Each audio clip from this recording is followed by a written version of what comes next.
The Homeowners Association is a governing body that plays a pivotal role in maintaining the standards and integrity of residential communities. Established to manage common interests and uphold property values, HOAs often enforce rules and regulations that dictate everything from landscaping to architectural modifications. These associations typically consist of a board of directors, among whom the president holds the most influential position. The president not only leads meetings, but also serves as the primary point of contact for homeowners, setting the agenda and guiding discussions on various issues impacting the community. In theory, the president should ensure fairness and transparency within the HOA. However, this power dynamic can sometimes lead to abuses of authority. The president's decisions can significantly affect residents' lives, from determining which projects receive funding to enforcing fines for rule violations. This concentrated power can create an environment where misconduct flourishes, particularly if checks and balances are weak or non-existent.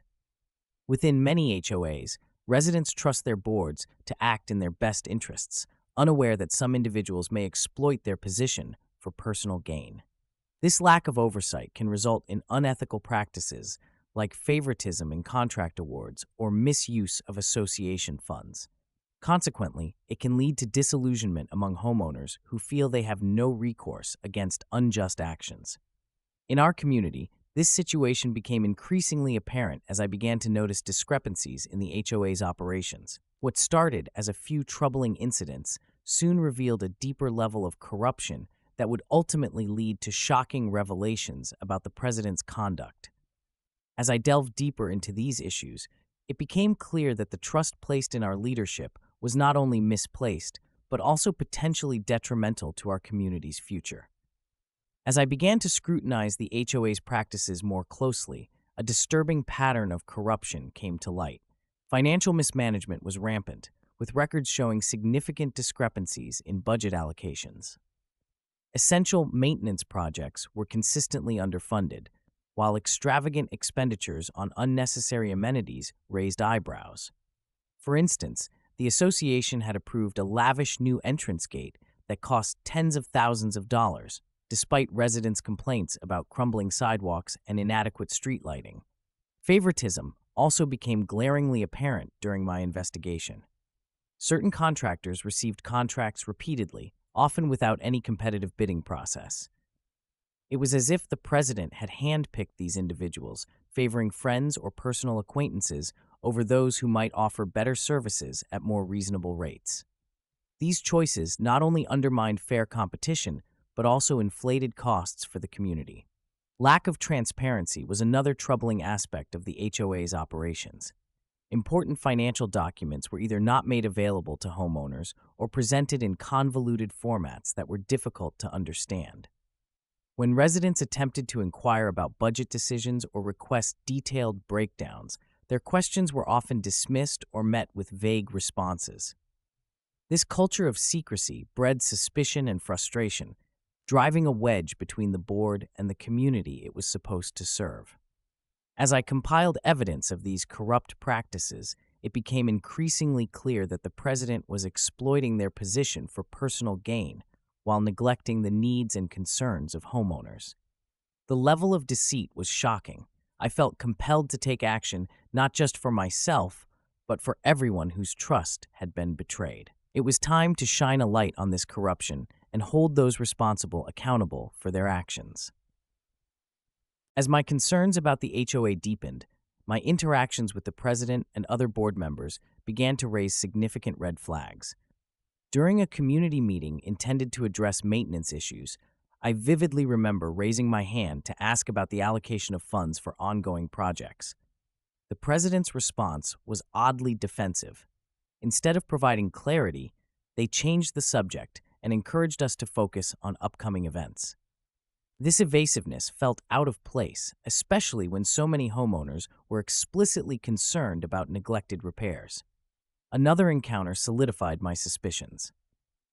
I was speaking with a fellow resident who had expressed frustration at receiving fines for minor infractions, such as leaving their trash bins out too long.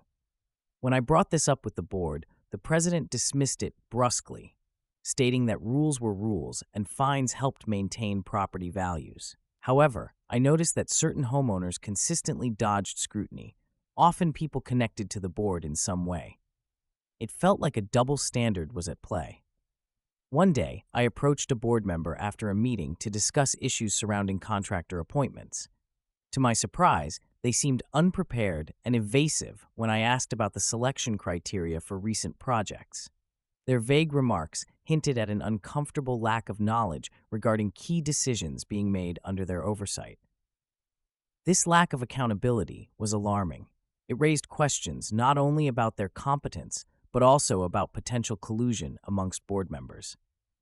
The cumulative experiences left me feeling uneasy and increasingly compelled to dig deeper into the workings of the HOA. I knew that something was fundamentally wrong, and it wasn't just misinformation. There were shadows of corruption creeping through our community's governance. With each encounter, my resolve strengthened to uncover the truth behind these troubling patterns. Determined to uncover the truth about the HOA's corrupt practices, I set out on a methodical approach to gathering evidence.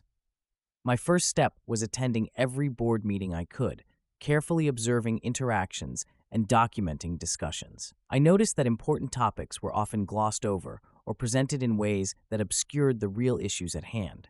By taking thorough notes, I was able to identify inconsistencies and gather valuable context for my concerns. Next, I sought access to financial documents, which was no easy task.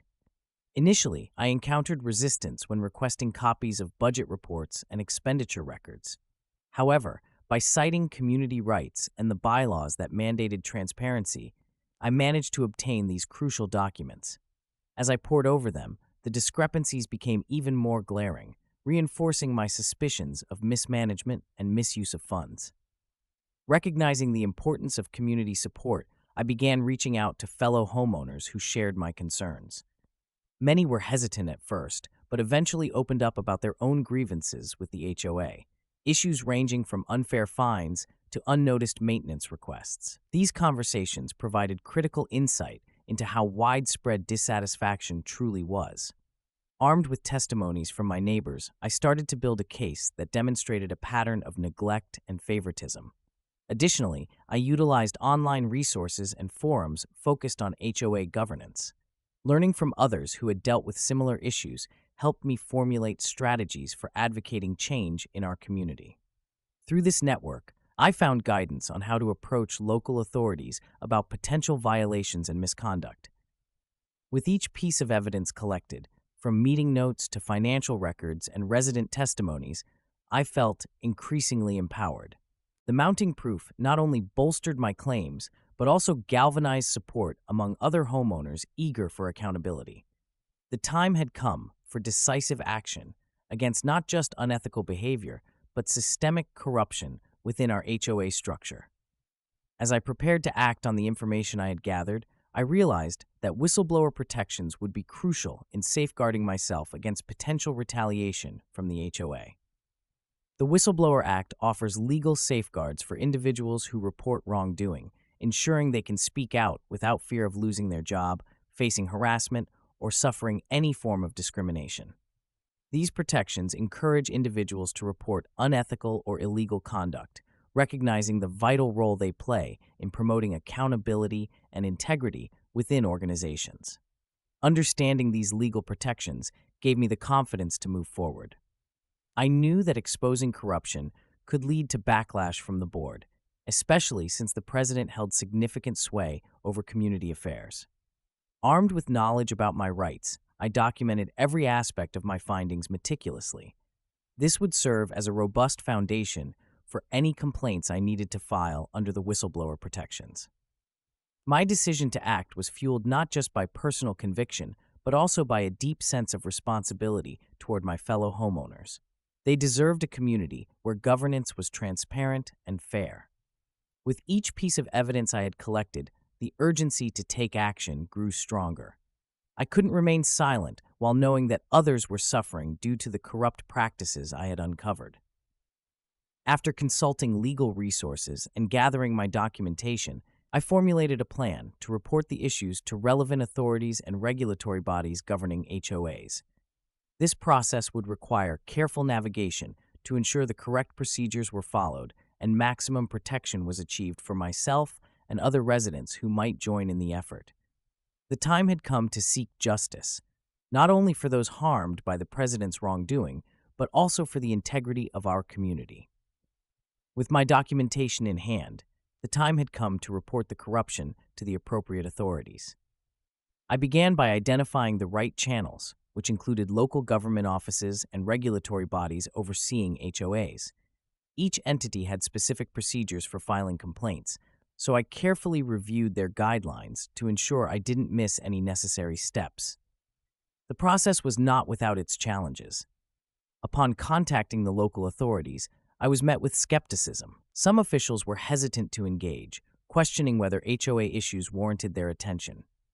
It became clear that many were accustomed to community disputes being settled internally and were reluctant to intervene in what they viewed as minor governance issues. However, armed with my thorough documentation, I persisted, emphasizing the potential legal implications of the corruption and its impact on residents' lives. As I navigated this bureaucratic landscape, I also sought support from fellow homeowners. Initially, reactions were mixed. Some were apprehensive about getting involved, fearing backlash from the board. Yet others recognized the importance of standing up against corruption and rallied behind me, offering their own testimonies and support for my efforts. This growing collective resolve strengthened my position and added credibility to our complaints. I organized a community meeting where residents could voice their concerns collectively. This gathering proved pivotal. It transformed individual fears into a shared commitment to demand accountability from our HOA leadership. Witnessing neighbors unite for a common cause energized my resolve and underscored the importance of community advocacy. Finally, after submitting my report filled with evidence and resident testimonies, I felt a mix of anxiety and hope. The decision to act had been daunting but necessary. Now it was up to the authorities to investigate our claims thoroughly. As we awaited their response, there was an undeniable sense of empowerment among residents who had begun to realize that together we could challenge the status quo and seek justice for our community. As the investigation into the HOA's corruption unfolded, the tension in our community reached a boiling point. A few weeks after my report was filed, local authorities announced they had gathered enough evidence to warrant a formal investigation into the president's actions. News of this development spread quickly, igniting both hope and anxiety among residents. Many were eager for change, while others feared potential backlash from the board. Media coverage intensified as local news outlets began reporting on the situation. Journalists flocked to our neighborhood, interviewing residents about their experiences with the HOA and the alleged misconduct. The stories painted a vivid picture of a community mobilized against corruption, capturing both the frustrations of homeowners and the serious allegations against the president. I watched with a mix of pride and apprehension as our collective voice gained traction in the public sphere. Then came the pivotal moment, an official announcement that authorities had executed a search warrant at the HOA president's home. It was surreal to see it broadcast on television. Images of officers entering and exiting, carrying boxes of documents, made it all too real. The arrest itself followed shortly after, with charges related to financial misconduct and abuse of power being filed against him. The news sent shockwaves through our community. Some residents celebrated, while others expressed disbelief. Public reactions were mixed. Many felt vindicated that their concerns were finally being taken seriously, while others worried about how this would impact our neighborhood's reputation. Social media exploded with discussions, ranging from supportive comments to those expressing skepticism about whether true change would follow. As I reflected on these developments, I realized that we had sparked something much larger than just accountability for one individual. We had ignited a movement toward transparency and ethical governance within our community. The day ended with a sense of cautious optimism. We had taken significant steps toward justice, but I knew our journey was far from over. The fight for integrity would require ongoing vigilance and commitment from every member of our community. The arrest of the HOA president sent ripples through our community, leading to a wide array of reactions that reflected the deep divisions within. Many residents expressed sheer relief and elation, feeling vindicated after months of frustration and uncertainty. They gathered in small groups, sharing stories about their own experiences with the board's mismanagement and how they had felt powerless until now. This sense of empowerment was palpable. People began to believe that change was possible and that their voices could indeed make a difference. However, not everyone shared this optimistic viewpoint. A significant faction of residents, particularly those who had long-standing ties with the president or who benefited from his decisions, reacted defensively. They questioned the motives behind the investigation, suggesting that it was driven by personal grievances rather than genuine concern for the community. Some claimed that the arrest would tarnish the neighborhood's reputation and deter potential buyers, fearing that it would lead to declining property values. Social media became a battleground for these differing opinions. On one hand, posts celebrating the arrest gained traction, filled with comments praising those who had come forward to expose the corruption. On the other hand, posts defending the president circulated as well, framing him as a scapegoat for larger issues within the HOA system. These discussions often devolved into heated arguments, reflecting deeper tensions within our community. In response to this mixed reaction, I organized another community meeting to address concerns and foster dialogue. The goal was to create an open space where both sides could express their feelings and perspectives.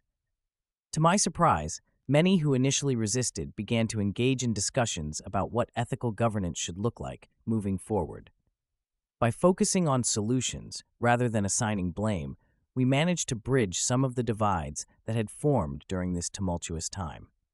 As we navigated this complex landscape of emotions and opinions, it became evident that our path toward accountability would require unity and collective commitment from all residents, whether they supported or opposed the actions taken against the former president. The journey ahead would not be easy, but it was essential for rebuilding trust within our community. Following the arrest of the HOA president, the legal proceedings began to unfold rapidly. The news that he had been charged with financial misconduct sent shockwaves through the community, but it also meant that justice was inching closer. The first court hearing took place just weeks after his arrest, where the prosecution laid out a case built on the evidence I and other residents had gathered. They presented financial records showing discrepancies, alongside testimonies from homeowners who had been affected by his actions. During the hearings, it became evident how deep-rooted the corruption ran. Additional evidence emerged, including emails and communications that suggested collusion with favored contractors, further substantiating claims of favoritism and mismanagement. Witnesses were called to testify about instances of intimidation and harassment they faced when raising concerns about the president's decisions. Each testimony painted a clearer picture of a toxic environment fostered by an unchecked leader. The atmosphere in the courtroom was charged with tension. Many community members attended to support their cause and witness justice in action. Some expressed frustration at how long it took for these issues to come to light, while others felt hopeful that this was a turning point for our community. As the case progressed, I found myself unexpectedly drawn into discussions surrounding potential reforms for our HOA governance. Inspired by the testimonies shared in court, residents began advocating for changes that would ensure greater transparency and accountability in future board elections. This proactive stance provided a silver lining amid the legal turmoil. After several weeks of hearings, a verdict was finally reached. The president was found guilty on multiple charges related to financial misconduct. The judge imposed significant penalties, including restitution payments to affected homeowners and community service designed to help restore trust within our neighborhood.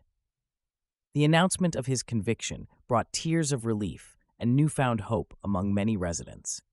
It proved to be more than just a legal victory. It symbolized a collective triumph over corruption that had plagued our community for far too long.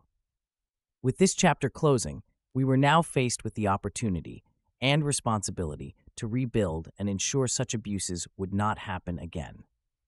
The events surrounding the arrest and conviction of our HOA president carry profound implications for homeowners associations across the nation.